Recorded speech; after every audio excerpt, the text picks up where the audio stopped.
चलिए सभी लोगों को गुड आफ्टरनून। आ जाइए, हम लोग साउंड का सेशन हम लोग शुरू किए थे, आगे हम लोग बढ़ते हैं। कल आप लोगों को पहला क्वेश्चन बता दिए थे, लेकिन फिर से हम लोग पहले क्वेश्चन पर विचार करते हैं।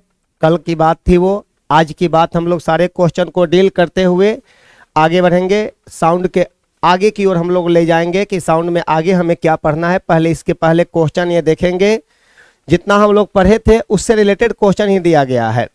तो देखिए, पहला क्वेश्चन ये था आपका कि एक रेडियो केंद्र से प्रसारित तरंगों का तरंग दैर्ध्य दिया हुआ है 300 मीटर, तो इन तरंगों की आवृत्ति क्या होगी। तो जितना भी विद्युत चुंबकीय तरंग होता है उसकी आवृत्ति को निकालने के लिए एक सूत्र हम लोग उपयोग में लाते हैं।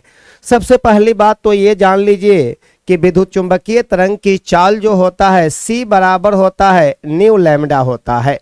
तो यहाँ से न्यू निकालेंगे तो C बटा लैम्डा, और यही न्यू माने आवृत्ति होती है। तो यहाँ पर ये सूत्र तो जानते हैं हम लोग, C का मान जानते होंगे आप लोग। C का मान 3 × 10⁸ मीटर पर सेकेंड, और लैम्डा का मान दिया हुआ है तरंग दैर्ध्य 300 मीटर दिया हुआ है। वहाँ मीटर दिया हुआ है मतलब कि एसआई पद्धति में ही दिया हुआ है। अगर कभी कभी आपको इस तरह से कंफ्यूज कर देगा, मीटर के जगह पर एंगस्ट्रॉम दे देगा, तो एंगस्ट्रॉम को मीटर में कन्वर्ट करना होता है। तो यहाँ पर 300 कर देना है, और आप लोग इसी को सिंप्लीफिकेशन में ला दीजिए। 3 × 10⁸ और बटा 3 × 10⁻² कर दीजिए। 3 से 3 कट जाएगा, और यहाँ 1 × 10⁻⁴ कितना 6 कर दीजिए, और इसी को कह दीजिएगा 1 मेगा हर्ट्ज कर दीजिएगा। मेगा हर्ट्ज 1 मेगा हर्ट्ज कर दीजिएगा, या 1 MHz कर दीजिएगा। MHz माने मेगा हर्ट्ज कर दीजिएगा। यही आपके प्रश्न का जवाब हो गया। तो बताइए, पहले सवाल का आंसर आ गया 1 मेगा हर्ट्ज हो गया। चलिए, ये आंसर बन गया इसका, यहीं पर आपका इसका आंसर हो गया ये। नेक्स्ट क्वेश्चन की ओर आते हैं हम लोग। नेक्स्ट क्वेश्चन क्या है हमारा, देखा जाए। किसी गैस में ध्वनि की चाल जो भी है तथा गैस के परम ताप T में क्या संबंध है। तो याद रखेंगे, आप लोग को बताया गया था कि किसी गैस में ध्वनि की चाल जो होता है उसके परम ताप के वर्गमूल का समानुपाती होता है। मतलब कि V directly proportional root under क्या था, T था। जहां T बराबर होता है परम ताप होता है। T बराबर हो गया परम ताप हो गया, एब्सोल्यूट टेम्परेचर हो गया। एब्सोल्यूट यहाँ पर टेम्परेचर को बतलाता है, यहाँ पर एब्सोल्यूट टेम्परेचर माने परम ताप हो गया। केल्विन में लेना है, यहाँ पर केल्विन में। नहीं तो आप इसी को और कर ऐसे कर सकते हैं, V डायरेक्टली प्रोपोर्शनल T का पावर 1/2 भी कर सकते हैं। नहीं तो ये भी कर सकते हैं, और कर तुलनात्मक अध्ययन करना होगा तो V1/V2 बराबर रूट अंडर कर दीजिएगा, T1/T2 कर दीजिएगा। अगर तुलनात्मक अध्ययन देखना है तो यहाँ से इस तरह से। तो आपके प्रश्न का जवाब V directly proportional root under T के हो गया। ये ऑप्शन सही हो गया आपका। ये ऑप्शन सही में आपका सही हो गया। ऑप्शन नंबर B सही है आपका। ये बताया गया था, ये सब सवाल आपको बताया गया था। अगला सवाल पर आते हैं हम लोग।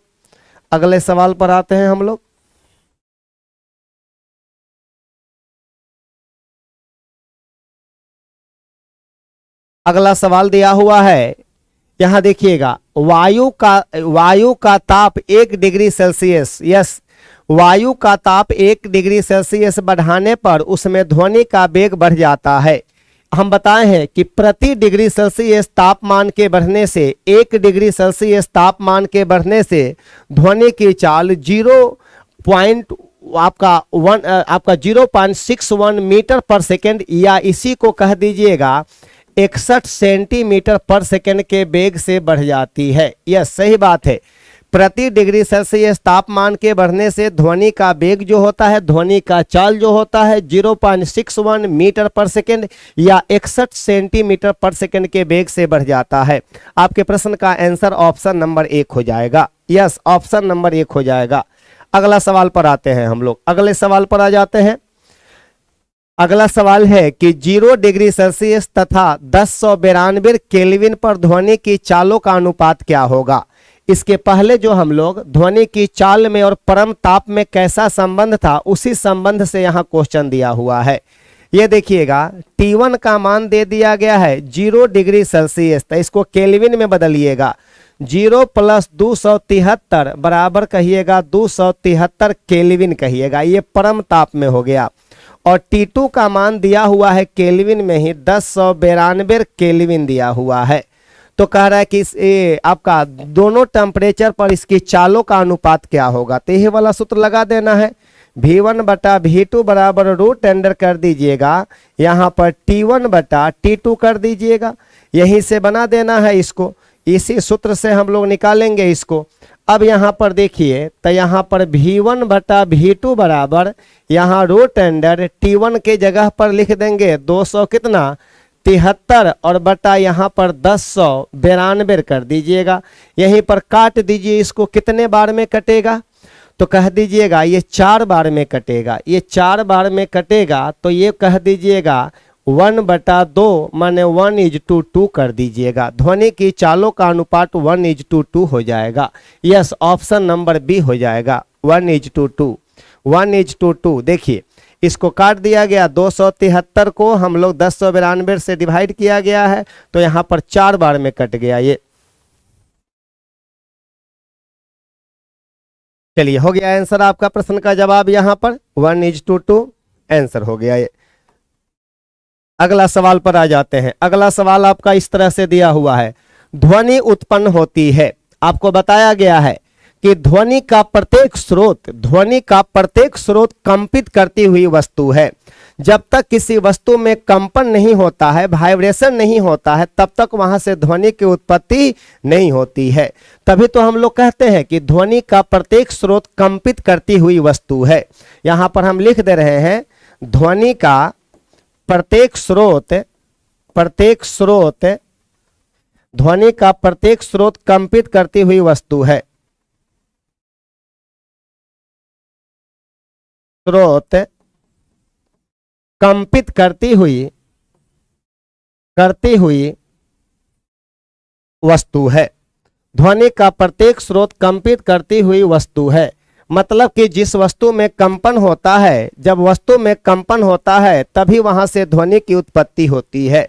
तो ध्वनि का प्रत्येक स्रोत कंपित करती हुई वस्तु है। तो पहला ऑप्शन, किसी पिंड में दोलन होने पर, लोगों से बात करने पर, किसी वस्तु के गतिशील होने पर, वस्तुओं में कंपन होने पर, राइट ऑप्शन इज डी हो जाएगा। Yes, right option is D. ध्वनि का प्रत्येक स्रोत कंपित करती हुई वस्तु है, वाइब्रेटिंग ऑब्जेक्ट होती है। अगला सवाल पर आते हैं, निम्नलिखित में कौन सा कथन ध्वनि और प्रकाश दोनों तरंगों में सही है? दोनों अनुप्रस्थ तरंगे होती है, नहीं, ये हमारा ध्वनि जो है, हवा में ध्वनि तरंग जो है अनुदैर्ध्य होती है, ये अनुदैर्ध्य होती है, और प्रकाश तरंग जो होती है अनुप्रस्थ होती है, और इसमें ध्रुवन की घटना होती है, इसमें ध्रुवन की घटना होती है, और इसमें ध्रुवन की घटना नहीं होती है, इसमें ध्रुवन नहीं होती है, इसमें ध्रुवन इसमें नहीं होती है, इसमें ध्रुवन होती है, इसमें ध्रुवन की घटना नहीं होती है, इसमें ध्रुवन की घटना होती है। तो यहाँ देखिएगा दोनों अनुप्रस्थ तरंगे हैं, गलत हो गया ये। दोनों के लिए सही के बारे में सही पूछ रहा है, दोनों अनुदैर्ध्य तरंग होती है, नहीं, ये भी गलत हो गया। ध्वनि तरंगे अनुप्रस्थ कह रहा है, यहाँ पर ये अनुप्रस्थ कह रहा है ध्वनि तरंगे, जो कि गलत है यहाँ पर ध्वनि के लिए। और चौथा है ध्वनि तरंग अनुदैर्ध्य तरंग होती है, लेकिन प्रकाश तरंग अनुप्रस्थ होती है। यह सही बात है, ये अनुप्रस्थ होती है।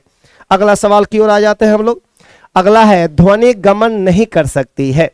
यह सही बात है, ध्वनि के संचरण के लिए माध्यम की आवश्यकता होती है। अगर माध्यम नहीं रहेगा तो वहां ध्वनि का संचरण भी नहीं होता है। मतलब यह हुआ कि निर्वात में, वैक्यूम में ध्वनि संचरित नहीं होती है, तो हम कह सकते हैं कि निर्वात या शून्य में ध्वनि की चाल 0 मीटर पर सेकंड होती है। तो याद रखिएगा, द्रव में कि ठोस में कि हवा में कि निर्वात में नहीं कर सकती है, तो निर्वात में इंग्लिश में इसी को कह दीजिएगा वैक्यूम कह दीजिएगा, और इसमें वैक्यूम में ध्वनि की चाल कह दीजिएगा, ध्वनि की चाल। तो ये कह दीजिएगा 0 मीटर पर सेकेंड होती है, मतलब कि ध्वनि निर्वात में संचरित नहीं होती है। चलिए आगे आ जाते हैं हम लोग, क्वेश्चन नंबर 8 पर आ जाते हैं।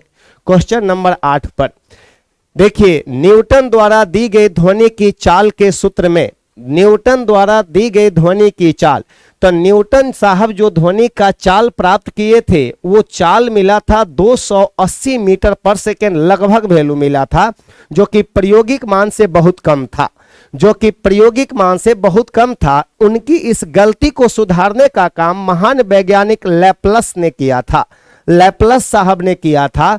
और लैपलस साहब का कहना था कि जब ध्वनि किसी माध्यम से होकर गुजरती है तो उसका तापमान नियत नहीं रहता है, अर्थात ध्वनि जो होता है रुदोष्म प्रक्रिया का पालन करता है, रुदोष्म प्रक्रम का पालन करता है, एडियाबेटिक प्रोसेस का पालन करता है। तो बताइए, न्यूटन द्वारा दी गई ध्वनि की चाल के सूत्र में, यस, न्यूटन साहब जो ध्वनि की चाल के लिए सूत्र दिया था उस सूत्र में संशोधन करने का काम कौन किए थे? लैपलस साहब ने किया था। क्योंकि ध्वनि गैस में, आप क्योंकि गैस में ध्वनि, बताइएगा, गैस में ध्वनि किस रूप में चलती है? रुदोष्म रूप में चलती है, एडियाबेटिक रूप में चलती है, मतलब कि उसका तापमान नियत नहीं रहता है, उसका टेम्परेचर कांस्टेंट नहीं रहता है। यही बात बताए थे हमारे कौन वैज्ञानिक? लैपलस साहब बताए थे। तब बताइएगा, समतापीय रूप में चलती है, ये न्यूटन ने बताया था, ये बात न्यूटन ने कहा था, न्यूटन के अनुसार, न्यूटन के अनुसार था, ये न्यूटन के अनुसार था। और ये बात हमारे कौन बोले थे? लैपलस के अनुसार, लैपलस के अनुसार, लैपलस के अनुसार था ये, लैपलस के अनुसार। और लैपलस के अनुसार ही पूछा जा रहा है, इसको बताए हैं आप लोगों को डिटेल्स हम यहाँ पर। चलिए आगे बढ़ जाते हैं हम लोग। अगला सवाल क्या है? एक बम, यस, एक बम, बम पटाखा बम है, एक बम चंद्रमा पर विस्फोटित होता है। कहां पर जी? चंद्रमा पर। याद रखिएगा, चंद्रमा पर कह रहा है, चंद्रमा पर विस्फोटित होता है, फूटता है। आप पृथ्वी पर इसकी ध्वनि कितने समय पश्चात सुन पाएंगे? तो कहिएगा, चंद्रमा पर वायुमंडल नहीं होती है, चंद्रमा पर वायुमंडल नहीं होती है, जिसके कारण वहां ध्वनि का संचरण नहीं होती है, ध्वनि एक स्थान से दूसरे स्थान तक नहीं जा पाएगा। तो बताइएगा, ध्वनि जब नहीं जा पाएगा तो सुनने की बात ही छोड़ दीजिए, आपको वहां सुनाई देगा ही नहीं।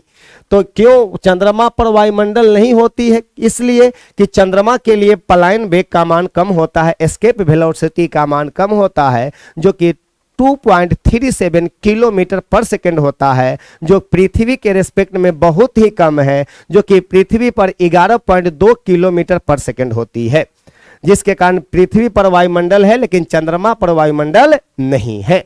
तो बताइएगा, कितने समय बाद सुनाई देगा? नहीं सुनाई देगा, कभी सुनाई नहीं देगा, क्योंकि ध्वनि के संचरण के लिए माध्यम की आवश्यकता होती है। वो माध्यम या तो आपका ठोस हो सकता है, या तो द्रव हो सकता है, या तो गैस हो सकता है। निर्वात में ध्वनि संचरित नहीं होती है। चलिए आगे बढ़ जाते हैं हम लोग। देखिए अगला 10 नंबर क्वेश्चन पर आ जाइए। वायु में एनटीपी, एनटीपी का मतलब होता है normal temperature and pressure. NTP का मतलब नॉर्मल टेम्परेचर एंड प्रेशर, सामान्य ताप तथा दाब होता है, सामान्य ताप तथा दाब। तो कह रहा है कि वायु में एनटीपी पर ध्वनि की चाल 300 मीटर पर सेकेंड है। चलिए 300 मीटर पर सेकेंड है। यदि वायु दाब बढ़ाकर 4 गुना कर दिया जाए, यस, वायु दाब बढ़ाकर 4 गुना कर दिया जाए तो ध्वनि की चाल हो जाएगी। याद रखिएगा, आपका नियत ताप पर, कांस्टेंट टेम्परेचर पर अगर दाब में वृद्धि किया जाता है या कमी किया जाता है तो उस पर ध्वनि की चाल का कोई प्रभाव नहीं पड़ता है।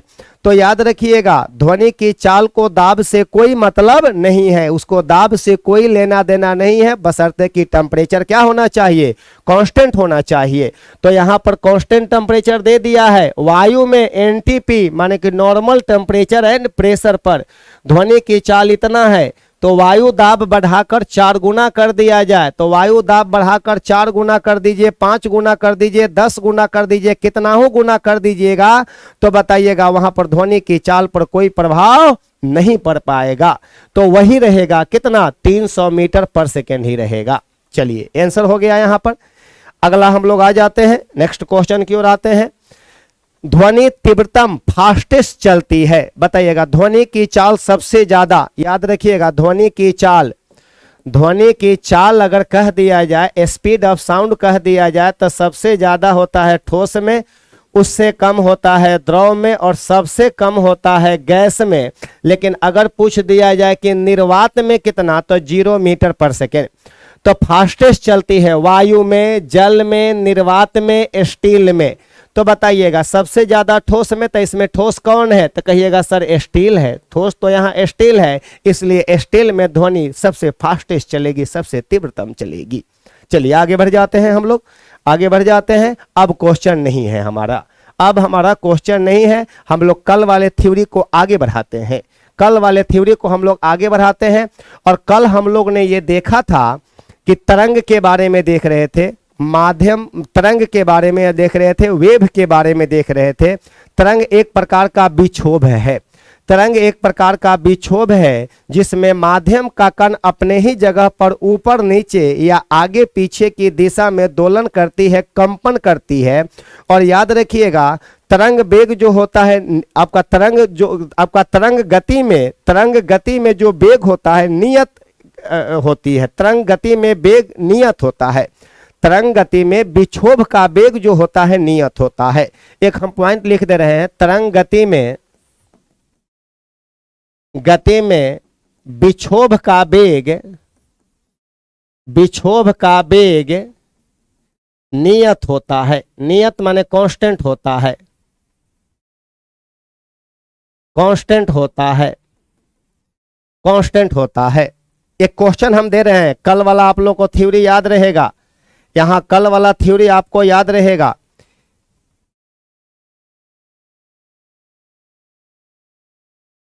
औरक्त तरंग का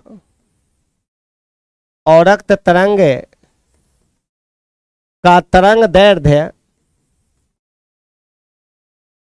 दैर्ध्य पाराबैंगनी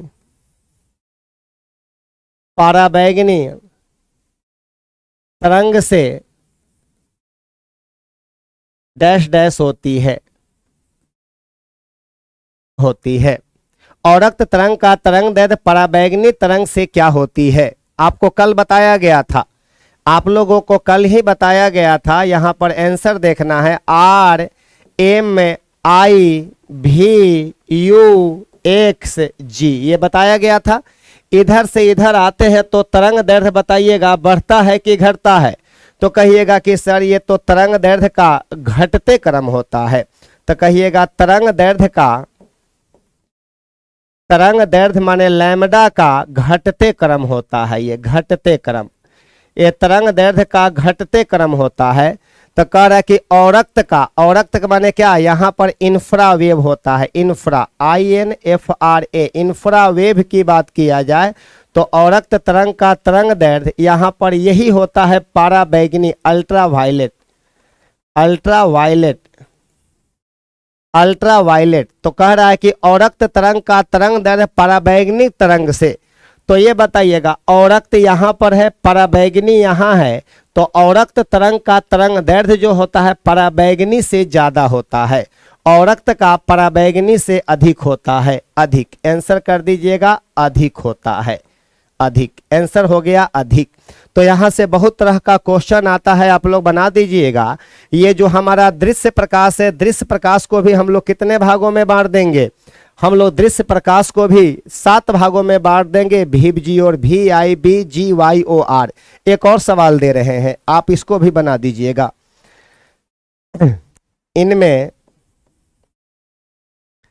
इनमें किसका तरंग दैर्ध्य न्यूनतम है, पहला ऑप्शन दे रहे हैं रेडियो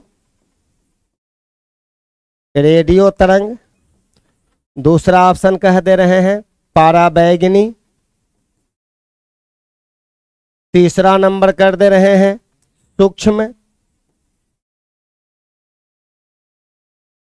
और चौथा नंबर कह दे रहे हैं लाल। आप बताइएगा इनमें किसका तरंग दैर्ध्य न्यूनतम है, सबसे कम तरंग दैर्ध्य वाला इसमें कौन है, यही सवाल आपका दिया हुआ है। कुछ नहीं करना है, सबसे कम तरंग दैर्ध्य रेडियो तरंग है तो रेडियो तो यहां है, जिसमें सबसे ज्यादा तरंग दैर्ध्य लेकर आपका कौन है, रेडियो तरंग सबसे ज्यादा तरंग दैर्ध्य लेकर है आपका। अब बताइएगा पाराबैंगनी, पाराबैंगनी है तब पाराबैंगनी यहां पर है, इसके बाद में है सूक्ष्म तरंग है, तो सूक्ष्म तरंग हमारा यहाँ पर है माइक्रोवेव है, जिसका उपयोग हम लोग माइक्रोवेव ओवन में करते हैं या उपग्रह संचार में करते हैं। उपग्रह संचार में भी माइक्रोवेव का ही यूज किया जाता है या रडार में भी उपयोग में लाया जाता है। अब यहाँ देखिएगा एक है हमारा आपका दूसरा है हमारा यहाँ पर सूक्ष्म तरंग हो गया, यहाँ लाल हो गया, तो लाल तो इसी का ना पार्ट है जी, ये दृश्य प्रकाश का ही लाल पार्ट है। तब बताइएगा दृश्य प्रकाश का ही है, तो दृश्य प्रकाश के तरंग दैर्ध्य से भी कम तरंग दैर्ध्य होता है पराबैंगनी का, पराबैंगनी का। तो यहाँ पर राइट ऑप्शन इज कौन हो जाएगा, ऑप्शन नंबर बी सही है आपका। यस, ऑप्शन नंबर बी ही आपका सही है यहाँ पर। चलिए आगे बढ़ जाते हैं हम लोग। चलिए हम लोग कल देख लिए थे तरंग को हम लोग बांट दिए थे, दो भागों में बांटे थे, एक को कहे थे यांत्रिक तरंग और एक को कहे थे अयांत्रिक तरंग, जिसको विद्युत चुंबकीय तरंग कहा जाता है। तो हम लोग विद्युत चुंबकीय तरंग के बारे में देख लिए थे, RMIVUX ये हम लोग देख लिए थे, ये विद्युत चुंबकीय तरंग है।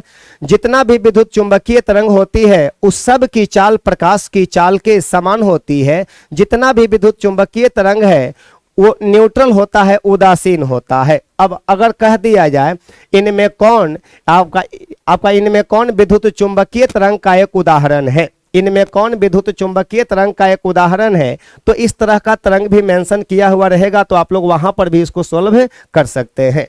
लेकिन अब हम लोग बढ़ते हैं यांत्रिक तरंग में। सबसे पहले देखने जा रहे हैं अनुप्रस्थ तरंग। अनुप्रस्थ तरंग देखने जा रहे हैं, इंग्लिश में कहते हैं ट्रांसवर्स वेव कहते हैं इसको, अनुप्रस्थ तरंग ट्रांसवर्स वेव। अब इसकी कहानी सुना जाए।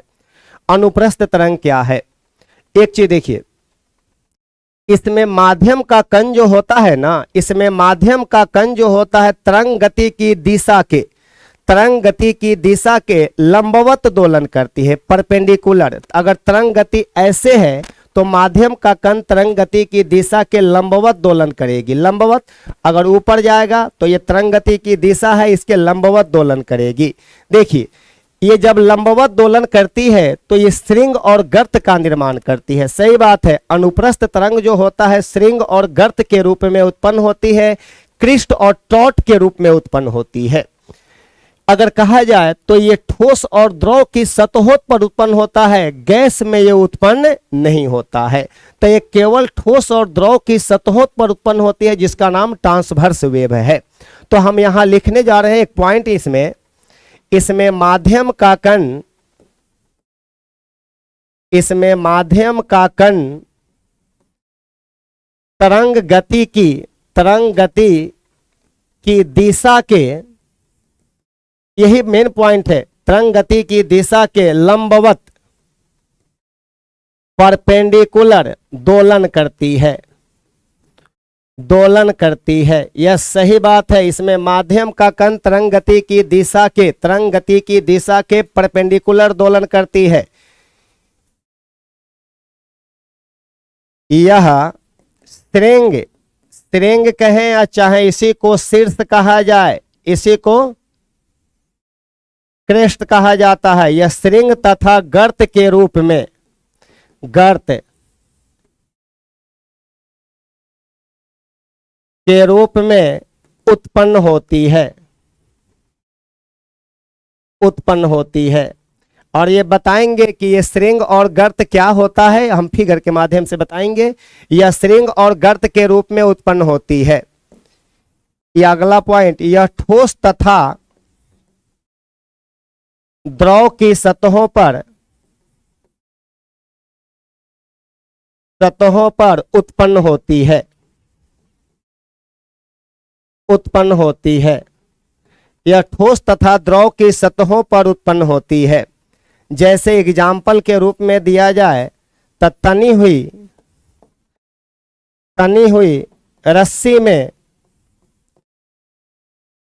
में या तनी हुई सिलिंकी में उत्पन्न तरंग, तरी हुई रस्सी में उत्पन्न तरंग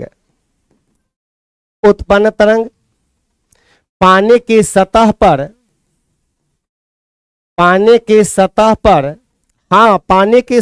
अनुप्रस्थ तरंग उत्पन्न होती है, लेकिन अंदर पूछ दिया जाए तो अनुदैर्ध्य तरंग कहना है। यहां लिख रहे हैं पानी की सतह पर उत्पन्न तरंग।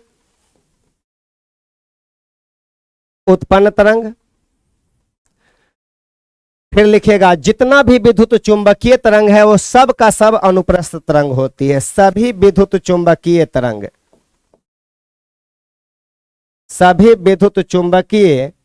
तरंग जो होता है अनुप्रस्थ तरंग के अंतर्गत आ जाएगा।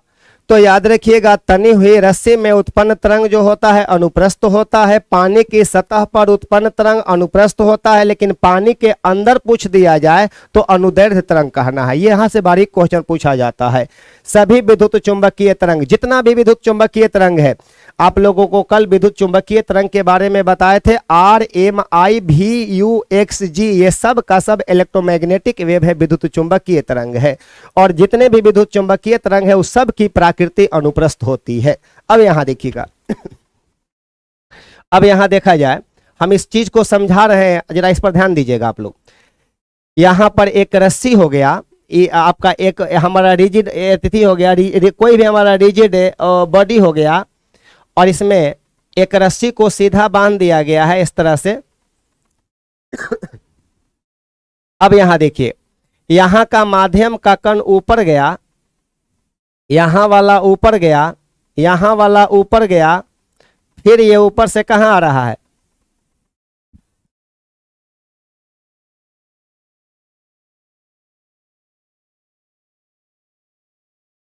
फिर ये ऊपर से, यहां देखिए हमें समझा रहे हैं इस बात को, फिर ये नीचे आ रहा है, फिर ये यहां पर इस तरह से, इस तरह से, इस तरह से, इस तरह से, फिर ये कहां गया, ऊपर जा रहा है ये,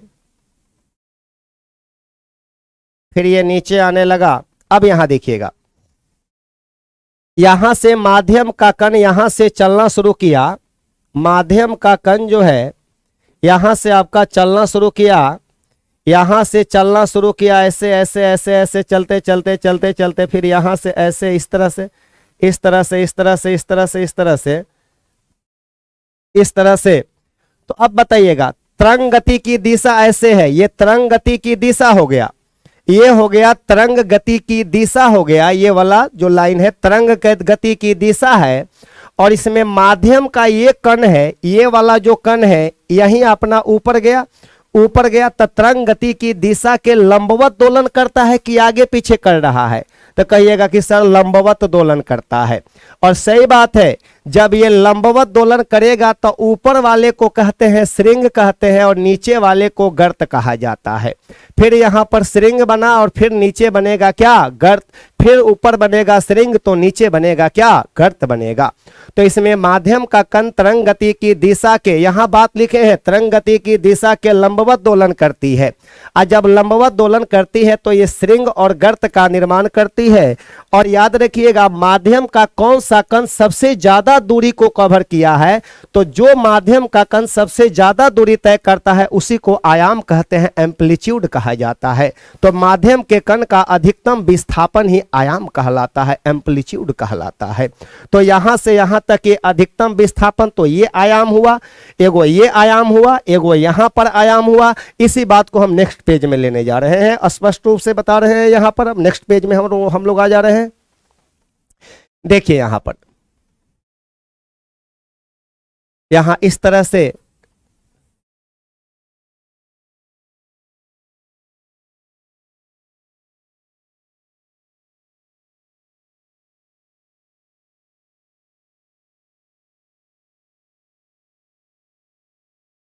अब देखिए यहां पर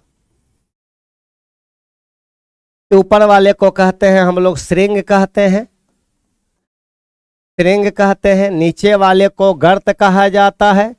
फिर ऊपर वाले को श्रृंग कहेंगे, यहाँ पर हम लोग श्रृंग कहेंगे। नीचे वाले को गर्त कहा जाता है। फिर ऊपर वाले को क्या बोलिएगा, श्रृंग कहिएगा, नीचे वाले को गर्त कहिएगा। अब बताइएगा माध्यम का यहाँ वाला कण ज्यादा दूरी तय किया है कि यहाँ वाला के बीच वाला? तो माध्यम के कण का अधिकतम विस्थापन ही क्या कहलाता है, आयाम कहलाता है। तो ये आयाम कहलाया। फिर यहाँ से यहाँ तक ये भी क्या कहलाया, आयाम कहलाएगा, एम्पलीट्यूड कहलाएगा। यहाँ पर भी यहाँ से यहाँ तक को हम लोग क्या बोलेंगे, आयाम कहेंगे, एम्पलीट्यूड कहते हैं यहाँ से यहाँ तक। अब यहाँ देखिएगा, दो लगातार श्रृंग रहे चाहे दो लगातार गर्त रहे, उसके बीच की दूरी को तरंग दैर्ध्य कहा जाता है, वेवलेंथ कहा जाता है। तो हम यहां से यहां तक की दूरी को कहेंगे तो तरंग दैर्ध्य कहिएगा, यहां से यहां तक की दूरी को कहेंगे तो तरंग दैर्ध्य कहिएगा।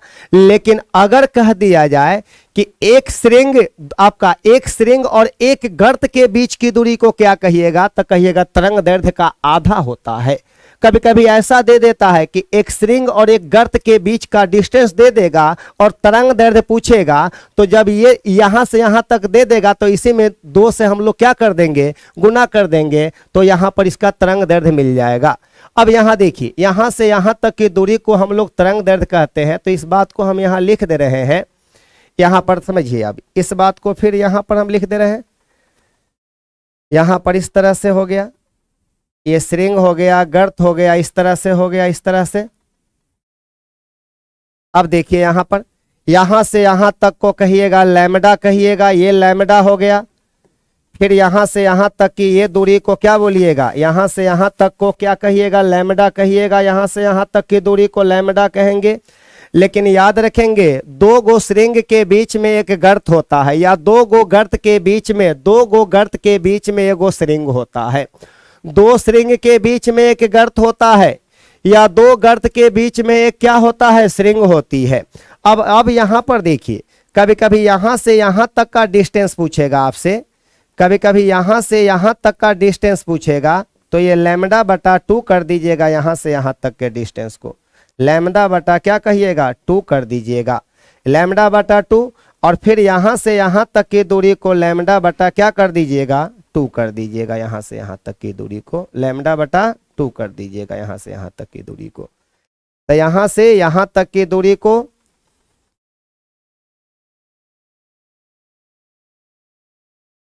यहां से यहां तक की दूरी को लैम्डा बटा 2 कर दीजिएगा। तो ये भी कह सकते हैं लैम्डा बाई 2 और प्लस लैम्डा बाई 2 बराबर लैम्डा कर दीजिएगा। तो इस तरह से हम लोग बना सकते हैं कि श्रृंग और गर्त। याद रखेंगे, दो लगातार श्रृंग के बीच, दो लगातार श्रृंग के बीच एक गर्त होती है, तथा दो लगातार गर्त के बीच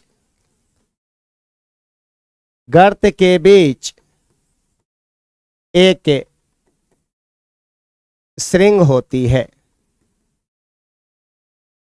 अब यहां देखिए, एक पॉइंट और लिख रहे हैं, दो लगातार श्रृंग या गर्त के बीच की दूरी को तरंग दैर्ध्य कहा जाता है, लैम्डा कहा जाता है। तो ये भी कह सकते हैं कि दो लगातार श्रृंग हो, या दो लगातार गर्त हो, या दो लगातार संपीड़न हो, या दो लगातार विरलन हो। तो आप कहिएगा कि संपीड़न और विरलन कहां से आ गया, तो वो अनुदैर्ध्य तरंग के लिए हो गया। दोनों के लिए लैम्डा सेम ही होती है, कि दो लगातार श्रृंग हो, या दो लगातार गर्त हो, या दो लगातार संपीड़न हो, या दो लगातार विरलन हो, उसके बीच की दूरी को तरंग दैर्ध्य कहा जाता है, वेवलेंथ कहा जाता है। और तरंग दैर्ध्य जब ये दूरी है तो कह दीजिएगा, जब ये दूरी है तो अगर कह दिया जाए तो दूरी है तो दूरी का मात्रक मीटर होती है। एक बात और समझिएगा, माध्यम के कण का अधिकतम विस्थापन आयाम कहलाता है। आयाम इंग्लिश में कहिएगा एम्पलीट्यूड। एम्पलीट्यूड को ए कहते हैं, ए कहलाता है, एम्पलीट्यूड कहलाता है। माध्यम के कण का अधिकतम विस्थापन ही क्या कहलाता है, आयाम कहलाता है। कभी कभी आपको सवाल में हम दो लगातार श्रृंग के बीच की दूरी दे देंगे, और नहीं तो एक श्रृंग और एक गर्त के बीच की दूरी दे देंगे हम, आपसे लैम्डा पूछेंगे तो बता दीजिएगा। अब यहां देखिए, अगर कह दिया जाए, एक क्वेश्चन दे दें कि यदि दो लगातार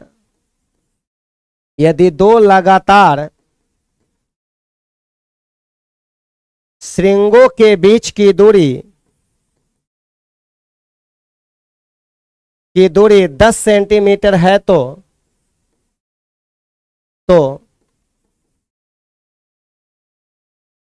तरंग दैर्ध्य का मान होगा, तरंग दैर्ध्य का मान होगा। पहला ऑप्शन, हम ऑप्शन यहां दे रहे हैं। पहला ऑप्शन कर दे रहे हैं 10 मीटर, दूसरा ऑप्शन कह दे रहे हैं 0.1 मीटर, तीसरा ऑप्शन कह दे रहे हैं 100 मीटर और चौथा कह दे रहे हैं आपका 1 मीटर। बोलिए कौन होगा आंसर? तो कह रहा है कि यदि दो लगातार श्रृंगों के बीच की दूरी 10 सेंटीमीटर है, इसी बात को तो समझना है, यही से तो क्वेश्चन घुमाया था सब कि 10 सेंटीमीटर है तो तरंग दैर्ध्य का मान क्या होगा। तो कहिएगा कि तरंग दैर्ध्य तो यही होगा, क्योंकि दो लगातार श्रृंगों के बीच की दूरी कह रहा है तो 10 सेंटीमीटर ही होगा। लेकिन ऑप्शन सब हम मीटर में दिए हुए हैं, यहाँ सेंटीमीटर में दिए हैं और ऑप्शन हम यहाँ मीटर में दिए हैं। तो यही 10 सेंटीमीटर को मीटर में बदल देना है। तो 10 सेंटीमीटर को मीटर में बदल दीजिएगा तो सॉल्यूशन में लैम्डा बराबर 10 सेंटीमीटर बराबर 10 बटा क्या कर दीजिएगा 100 मीटर, तो ये कट जाएगा तो 0.1 मीटर, 0.1 मीटर। यही ऑप्शन सही हो गया, ऑप्शन नंबर बी सही है आपका। अब यहां देखिए, अब हम यहां पर लिखे क्या है समझिएगा आप लोग। अनुप्रस्थ तरंग में लिखे हैं कि इसमें माध्यम का कण तरंग गति की दिशा के लंबवत दोलन करती है, ये बात सही है, क्लियर हो गया आपके पास। यह श्रृंग और गर्त के रूप में उत्पन्न होती है, क्रेस्ट्स और टॉर्ट के रूप में उत्पन्न होती है। श्रृंग मतलब ऊपरी आपका ऊपरी जो हमारा बन गया क्या आपका ऊपर में जो टीला बन गया उसको श्रृंग कहा जाता है, और नीचे में बन गया उसको गर्त कहा जाता है। यह ठोस और द्रव की सतहों पर उत्पन्न होती है, जैसे पानी है। आप कहिएगा पानी में अगर कंकड़ फेंक दिया जाए शांत जल में तो जो हलचल पैदा होगा, हलचल ऊपर नीचे करेगा। अगर इसी को हम ऐसे सवाल के रूप में कन्वर्ट कर दें कि एक कागज का नाव बना दिया जाए, एक कागज का नाव बना दिया जाए और एक शांत तालाब में नाव को, कागज से बनी नाव को रख दिया जाए, कागज से बनी नाव को तालाब में रख दिया जाए, तो कहिएगा जहां रखिएगा वहीं रहेगा। कब तक?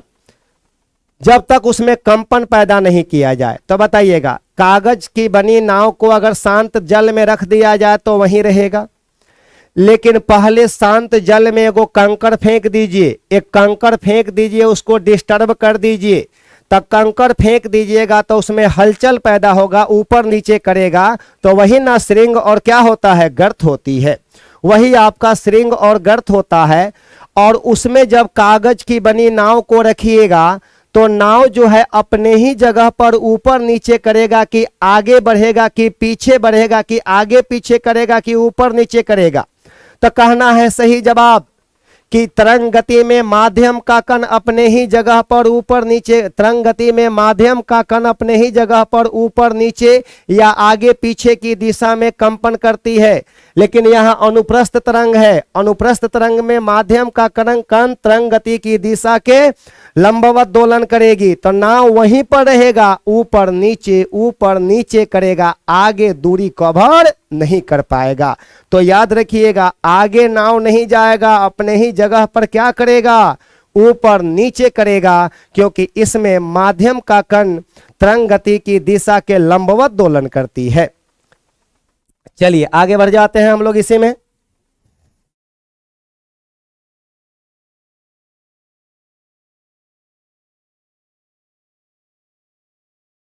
चलिए आगे आ जाते हैं। याद रखिएगा आपसे कहा जाएगा कि आपका ये सितार हो गया, गिटार हो गया, सितार गिटार ये सब देखे हैं। तो यहां पर हम लिख दे रहे हैं सितार, नोट लाइन, बहुत बढ़िया पॉइंट। सितार, गिटार इत्यादि की डोरियों में सितार, गिटार इत्यादि की डोरियों में अनुप्रस्थ अप्रगामी तरंग, अनुप्रस्थ अप्रगामी तरंग, अप्रगामी तरंग स्टेशनरी वेव, अनुप्रस्थ अप्रगामी तरंग स्टेशनरी वेव उत्पन्न होती है, उत्पन्न होती है। अब यहां पर एक प्रश्न आ गया कि सितार, गिटार, आप लोग सितार देखे हैं, गिटार देखे हैं, तो सितार गिटार में डोरी होता है, डोरी में जब कंपन पैदा कराया जाता है तब वहां से ध्वनि प्रोड्यूस होती है, ध्वनि उत्पन्न होती है। तो सितार गिटार की डोरी में आपको बताए हैं कि तनी हुई डोरी में, तनी हुई रस्सी में कौन सा तरंग उत्पन्न होगा? अनुप्रस्थ तरंग उत्पन्न होगा। तो ये तो बात सही है कि सितार, गिटार इत्यादि की डोरियों में अनुप्रस्थ तरंग तो उत्पन्न होगा, लेकिन प्रगामी की अप्रगामी, तो कहिएगा अप्रगामी तरंग उत्पन्न होता है। अप्रगामी तरंग को इंग्लिश में स्टेशनरी वेव कहा जाता है। इस तरंग का स्थानांतरण नहीं होता है। यस, इस तरंग का स्थानांतरण नहीं होता है। तो आपसे कहा जाएगा कि ये प्रगामी तरंग क्या होता है? तब प्रगामी तरंग वैसे तरंग को कहा जाता है जिसमें माध्यम के कण आपका जिसमें ऊर्जा का संचरण एक स्थान से दूसरे स्थान तक होता है, लेकिन अप्रगामी तरंग में ऊर्जा का संचरण नहीं होता है। इसमें माध्यम का कण अपने ही जगह पर, इसमें माध्यम का कुछ कण अपने ही जगह पर बिल्कुल स्थिर हो जाते हैं, या इसमें माध्यम का कुछ कण अपने ही जगह पर ऊपर नीचे की दिशा में दोलन करते हैं। तो यही अप्रगामी तरंग जो होता है निस्पंद का भी निर्माण करता है और प्रस्पंद का भी निर्माण करता है। निस्पंद को इंग्लिश में नोड कहा जाता है और प्रस्पंद को इंग्लिश में एंटी नोड कहा जाता है। तो बताइएगा, नोड और एंटी नोड का निर्माण कौन करता है? अप्रगामी तरंग करता है। कौन तरंग? अप्रगामी तरंग करता है। तो एगो टर्म आ गया आपके लिए कि अप्रगामी तरंग क्या है। यहां पर बड़ी बढ़िया पॉइंट यहां पर हम लोगों के लिए आ गया, अप्रगामी तरंग। अप्रगामी तरंग कहते हैं, इंग्लिश में कहते हैं स्टेशनरी वेव कहा जाता है। इसको अप्रगामी तरंग को स्टेशनरी वेव कहते हैं। तो याद रखिएगा, अप्रगामी तरंग में जब समान आवृत्ति, जब समान आवृत्ति और आयाम के, जब समान आवृत्ति और आयाम के दो प्रगामी तरंग, दो प्रगामी तरंग एक दूसरे की ओर गति करते हैं। एक दूसरे की ओर मतलब कि एक दूसरे की ओर का मतलब हुआ कि एक दूसरे के विपरीत दिशा में कि उसी दिशा में, एक दूसरे की ओर मतलब कि एक दूसरे के विपरीत दिशा में गति करते हैं। जब दो समान आवृत्ति और आयाम के प्रगामी तरंग एक दूसरे की ओर गति करते हैं तो वे दोनों मिल जाते हैं और मिलने के बाद में एक विशेष तरंग का निर्माण करते हैं, जिस तरंग को हम लोग अप्रगामी तरंग कहते हैं। और इस तरंग का स्थानांतरण नहीं होता है। यस, इस तरंग का स्थानांतरण नहीं होता है, इसी कारण इसका नाम पड़ा स्टेशनरी वेव। क्या नाम पड़ा? Stationary wave. याद रखिएगा, इसमें ऊर्जा का भी स्थानांतरण नहीं होती है। इसमें माध्यम का कण अपने जगह पर बिल्कुल स्थिर भी रहते हैं और अपने जगह पर ऊपर नीचे की दिशा में दोलन भी करते हैं। तो पहले इसको लिख दे रहे हैं, जब समान आवृत्ति एवं आयाम के दो प्रगामी तरंग एक दूसरे की ओर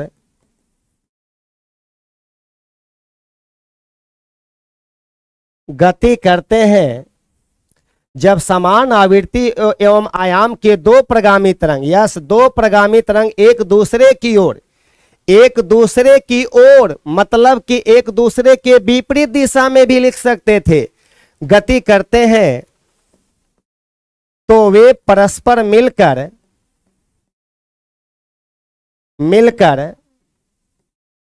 एक विशेष तरंग का निर्माण करते हैं।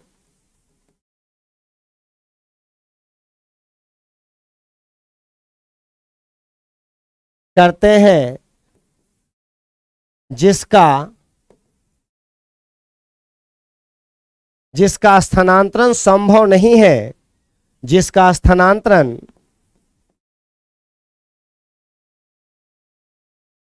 नहीं है, कोमा अप्रगामी तरंग कहलाती है।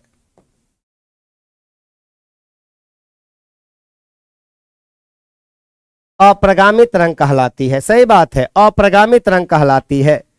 इसमें ऊर्जा का स्थानांतरण, ऊर्जा का नहीं होता है। इसमें माध्यम के कण का, माध्यम के कण का स्थानांतरण नहीं होता है। इसमें माध्यम के कण का स्थानांतरण नहीं होता है। याद रखिएगा, इसमें निस्पंद तथा प्रस्पंद का निर्माण होता है। इसमें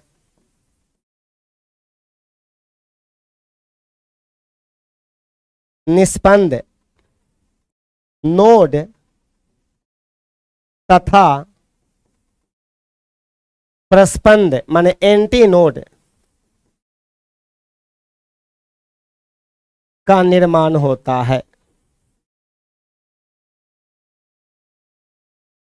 है, याद रखिएगा। नोड वाले स्थान पर, जहां नोड का निर्माण होता है, वहां माध्यम का कण बिल्कुल स्थिर होते हैं, वहां पर माध्यम के कण का विस्थापन शून्य होता है, वहां माध्यम के कण का विस्थापन शून्य होता है। लेकिन याद रखिएगा, एंटी नोड वाले स्थान पर माध्यम के कण का विस्थापन अधिकतम होता है और इसमें वहां माध्यम का कण ऊपर नीचे की दिशा में दोलन करते हैं। यहां पर लिख दे रहे हैं एक पॉइंट और,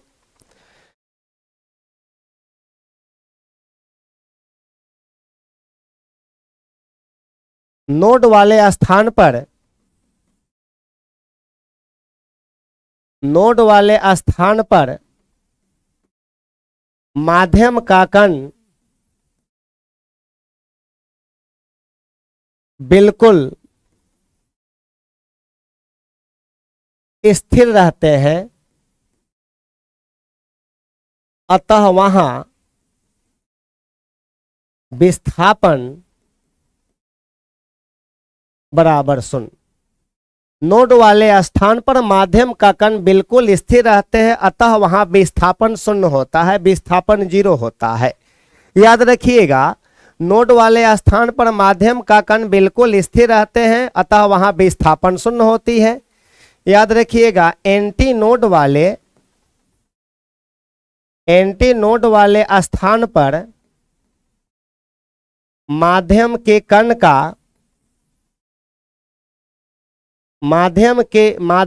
कण ऊपर नीचे की दिशा में दोलन करते हैं एवं उस स्थान पर विस्थापन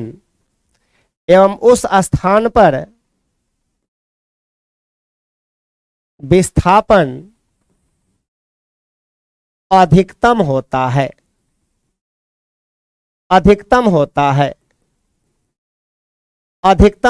मैक्सिमम होता है। तो बताइए, नोड और एंटी नोड का निर्माण कौन करता है? तो कहिएगा, नोड और एंटी नोड का निर्माण अप्रगामी तरंग करता है, स्टेशनरी वेव करता है, और इसमें माध्यम का कुछ कण बिल्कुल ही स्थिर हो जाते हैं। जहां स्थिर हो जाते हैं उस स्थान को नोड कहा जाता है, और जहां ऊपर नीचे की दिशा में दोलन करते हैं उस स्थान को एंटी नोड कहा जाता है। एंटी नोड वाले स्थान पर विस्थापन अधिकतम होता है और नोड वाले स्थान पर विस्थापन 0 होता है।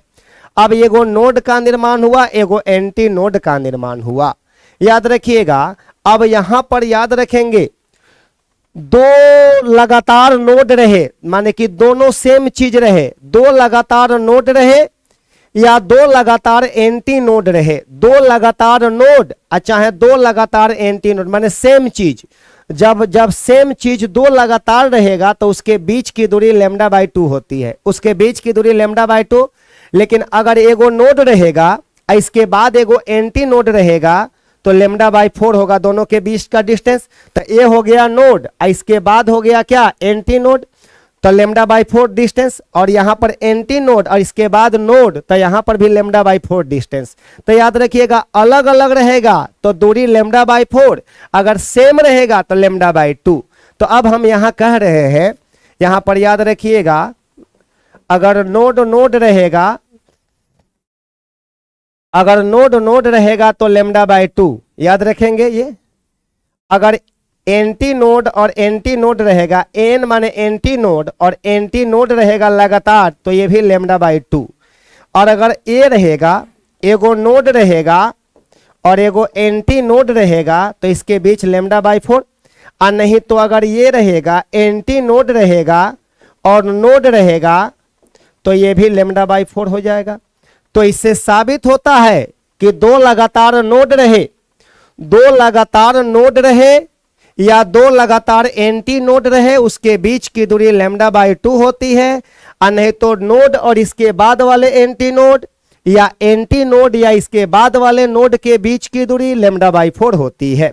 हम इस बात को यहां समझा रहे हैं, जरा समझने की कोशिश कीजिएगा आप लोग। अब यहां देखिए, यहां पर इस तरह का, इस तरह का, यहां पर इस तरह का,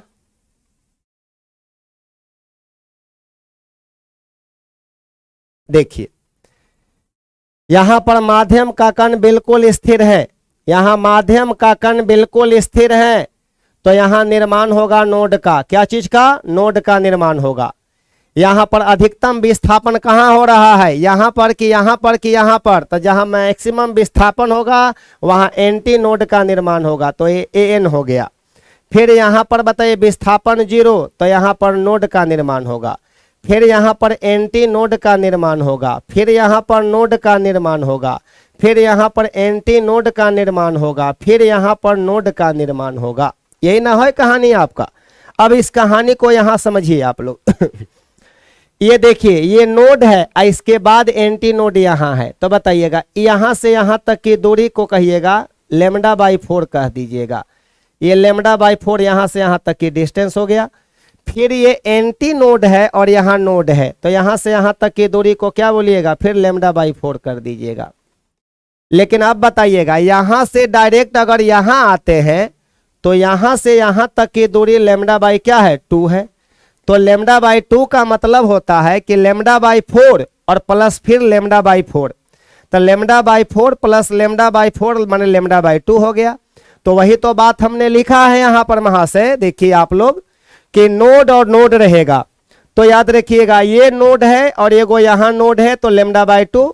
लेकिन अगर ये नोड है इसके बाद एंटी नोड है, यहां पर एंटी नोड, तो ये दोनों के बीच का दूरी लेमडा बाई क्या है, 4। फिर यहाँ एंटी नोड है और यहाँ नोड है, तो दोनों के बीच की दूरी लेमडा बाई क्या है, 4 है यहाँ पर। तो यहाँ से क्वेश्चन आएगा तो आप लोग बना सकते हैं, दो लगातार दो सक्सेसिव नोड रहे या एंटी नोड रहे, उसके बीच की दूरी लेमडा बाई 2 होती है।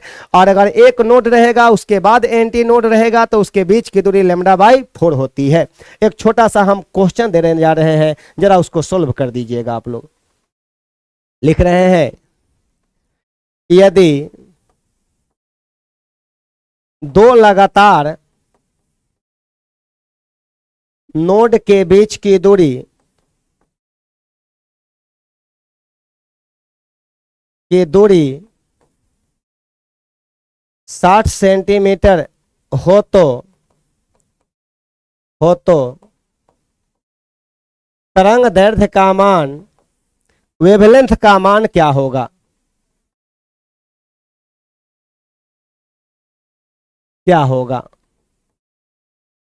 क्या होगा, ये सवाल है आपका। यदि दो लगातार नोड के बीच की दूरी, यदि दो लगातार नोड के बीच की दूरी 60 सेंटीमीटर हो तो तरंग दैर्ध्य का मान क्या होगा? बहुत आसान सवाल है ये, बहुत इजी सवाल है। आप लोग इजी सवाल को इजी वे में सोल्व कर दीजिए। तो जरा तो सॉल्यूशन पर आते हैं हम लोग, सॉल्यूशन पर आ जाते हैं हम लोग। यहां पर यहां देखिएगा, अगर अगर नोड और नोड रहेगा, नोड और नोड लगातार है, आप लोग को दिया हुआ है लेमडा बाई 2 होती है, और नोड नोड के बीच की दूरी दिया हुआ है, दो लगातार नोड के बीच की दूरी दिया है 60 सेंटीमीटर। तो 60 बराबर लेमडा बाई 2 तो कर देना है, इसलिए लेमडा बराबर 60 दूना 120 सेंटीमीटर। आंसर बन गया आपके प्रश्न का आंसर 120 सेंटीमीटर। कभी कभी सेंटीमीटर को मीटर में भी दे देता है तो आप उसको कन्वर्ट कर लीजिएगा, कोई दिक्कत नहीं होना चाहिए, 1.2 मीटर हो जाएगा। तो ये था आपका नोड वाले स्थान पर माध्यम का कण बिल्कुल स्थिर रहते हैं, अतः वहां विस्थापन 0 होता है। सही बात है, यहां पर विस्थापन 0 है, यहां पर भी विस्थापन 0 है, लेकिन जहां पर विस्थापन मैक्सिमम होता है उस स्थान पर एंटी नोड का निर्माण होता है। तो बीच में एंटी नोड हो गया, दो लगातार नोड रहे या दो लगातार एंटी नोड रहे, उसके बीच की दूरी को हम लोग लेमडा बाई 2 कहेंगे। अगर लगातार नहीं रहेगा, एगो नोड रहेगा उसके बाद एगो एंटी नोड रहेगा तो लेमडा बाई 4। तो ये सारा चीज फिगर में आपका स्पष्ट रूप से क्लियर है। हम लोग आगे थोड़ा पीछे आ जाते हैं। सितार गिटार की डोरियों में अनुप्रस्थ अप्रगामी तरंग उत्पन्न होता है, ये हम लोग देख लिए। इसी अप्रगामी तरंग से हम लोगों का निर्माण होता है एगो नोड का और एगो क्या एंटी नोड का निर्माण होता है। ये क्या है अप्रगामी तरंग? अप्रगामी तरंग में ऊर्जा का स्थानांतरण नहीं होता, इसमें माध्यम के कण का भी स्थानांतरण नहीं होता है, ये भी देख लिए थे हम लोग। फिर यहां पर देखिए आप लोग, ये हम लोग श्रृंग और गर्त के रूप में देखे थे। श्रृंग और गर्त का निर्माण कौन करता है? तो ये अनुप्रस्थ तरंग करता है, और अनुप्रस्थ तरंग में माध्यम का कण तरंग गति की दिशा के लंबवत दोलन करती है, परपेंडिकुलर दोलन करती है। याद रखिएगा, अनुप्रस्थ तरंग में माध्यम का कण तरंग गति की दिशा के लंबवत दोलन करती है, और जब लंबवत दोलन करती है तो ये श्रृंग और गर्त का निर्माण करता है, क्रिस्ट और टॉट का निर्माण करता है। ऊपर वाले को क्रिस्ट कहते हैं और नीचे वाले को टॉट कहा जाता है। दो लगातार श्रृंग रहे या दो लगातार गर्त रहे, उसके बीच की दूरी को हमने लैम्डा कहा है। लैम्डा माने तरंग दैर्ध्य कहा है, और तरंग दैर्ध्य मतलब क्या होता है कि ये दूरी मापने की इकाई है, और तरंग दैर्ध्य को हम लोग या तो एंगस्ट्रॉम में या तो मीटर में व्यक्त करेंगे। चलिए आगे बढ़ जाते हैं हम लोग, इसी में बैक आ जाते हैं। अनुप्रस्थ तरंग के बारे में दिखाया गया था। इसके बाद में आप लोग को तरंग गति में विक्षोभ का वेग नियत रहता है। ये बहुत इंपॉर्टेंट पॉइंट लिखे हैं कि तरंग गति में विक्षोभ का वेग नियत रहता है, कांस्टेंट रहता है। और यहां से क्वेश्चन दिया हुआ था, कल जो बताए थे उससे रिलेटेड क्वेश्चन था, और क्वेश्चन आपको हम करवाए थे, और हम कल पढ़ाने के बाद फिर आपको क्वेश्चन देंगे, फिर पढ़ाएंगे, फिर क्वेश्चन देंगे। जहां पर जैसे जैसे क्वेश्चन की आवश्यकता है क्वेश्चन देते हुए हम लोग आगे बढ़ेंगे। चलिए आज क्लास यहीं पर समाप्त करते हैं। फिर अगले क्लास कल हम लोग फिर आपके साथ मिलेंगे, आपको साउंड की अगली कड़ी के साथ मिलेंगे। तब तक के लिए आपसे हम विदा लेते हैं। जय हिंद।